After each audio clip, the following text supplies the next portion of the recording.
We've all been in this situation before. You're being frozen by Mei, and you're screaming for help, but no one can hear you. And then you hear that shot go off. And this is all that's left.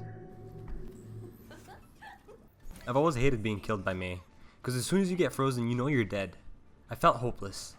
I mean, how can you not when you're being killed by this face? But now I wanted to spread that salt. I wanted people to feel how I felt. So now I just... Smile and wave, boys. Smile and wave. Here's how you spread the salt. You need to know how to use the wall. The wall is Mei's most important ability. You can use it for things like trapping the enemy, splitting up the enemy, using it to get to high ground, and other things like that I'll be showing you in the video. So here, I want to show you a bunch of different ways that I've used the wall in previous matches. So in this clip, you see the enemy team trying to push in, and I see the opportunity to wall them off and combo with my ult, right before Ryan decides to boop him right in the air and kind of ruin it for me. But this is mainly what you want to be doing, is comboing the wall with your ult so you can trap the enemy and freeze them all. So in this next clip, you see me go off to the side, waiting for the enemy to cross the threshold so I can wall them off and pick them off. This is what you're going to be doing 90% of the time when you play Mei. Here you see the Reinhardt get nano boosted, and you can either lock him out or lock him in with your team so you can kill him.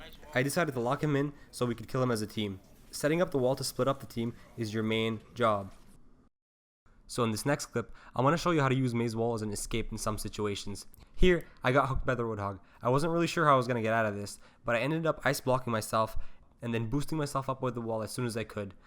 You'll see the opportunities to use the wall this way the more you play Mei.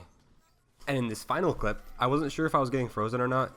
I boosted myself up with the wall and helped my team from the corner as much as I could. And now, for one of my favorite strategies for lasting on the point for a really long time. The stall is a technique so annoying that you'll never have to ask yourself this question again. Where are we gonna get that much salt? So here's how you initiate the stall. You want to back yourself up into a corner, put that wall up, and just stay there for as long as you can. Once that wall comes down, you want to ice block and stay in there for the full duration. Once it's down, the wall should be up after a second or two, and then you want to wall yourself back up into a corner. You keep doing this until your teammate comes to rescue you. You'll notice your teammates will also appreciate the stall and give you awesome compliments like this. Hey, you're literally insane. And that, ladies and gentlemen, is the stall. Now, let's go over the counters. Tracer is one of those heroes you don't want to 1v1, so don't worry about looking like a little pansy and running back to your team, because that's what you're meant to do.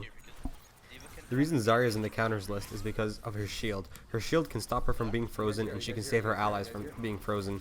So as long as you know her shields are down, she's an easy pick. Otherwise, try to avoid her until her shields are down. McCree will most likely counter you at long range, unless you're really good with your right click. At short range though, it's more of a skill matchup. If you're able to ice block his flashbang, he should be an easy kill. Against a Hanzo or Widowmaker, you don't want to try to 1v1 them from long range. They do have a distinct advantage over you, and your wall doesn't block them if they're on high ground. So avoid finding them 1v1 over a long distance. Against the Reinhardt, it's a little difficult to freeze him with his shield up. So if you're going close quarters to try to freeze him, make sure you know his charge is down, or you're anticipating his charge so you can ice block it. Otherwise, you'll be putting yourself in a tough situation. The only reason I put Lucio in the counter list is because of his speed boost. If the enemy team decides to speed boost and push through the choke, and you're not ready for it, he can get the whole team past before you wall off. So long as you're good at timing your wall, he shouldn't be a problem, and he's easy to 1v1, so don't worry about that. So Pharah is a direct counter to Mei, in the sense that she distracts you from doing your job, which is walling off the enemy, and sniping her down isn't the easiest thing unless you have great accuracy with your right click. So if you're going to pick Mei into a Pharah, make sure you have a McCree or Soldier to back you up. D.Va is a really easy target for Mei to kill. Her defense matrix doesn't stop her freeze, and she's a really large target, so it's easy to build your charges off her. The same thing applies to Winston and Roadhog. As long as you avoid the Roadhog hook, you can go in for the freeze and try to kill him. You should be good against the Winston, as long as this doesn't happen. Please don't let this happen.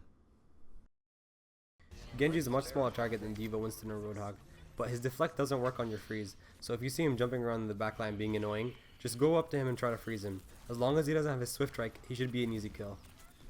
I didn't list Reaper, but he is definitely in between favored and countered. So long as he doesn't have his vape, you should be able to kill him quite easily. So I always forget this, but Mei's Ice Block is a heal, which means it gives you ult charges. So if you really need that ult and you're in a tough situation, just pop the Ice Block and it should give you about 16% in ult charge. And for anyone who doesn't know this, you can rotate Mei as well by double clicking E. And that's it for today's video, guys. If you guys liked the video, make sure to like and subscribe for more videos like this. And let me know in the comments down below which hero you find most annoying. Thanks for watching, guys.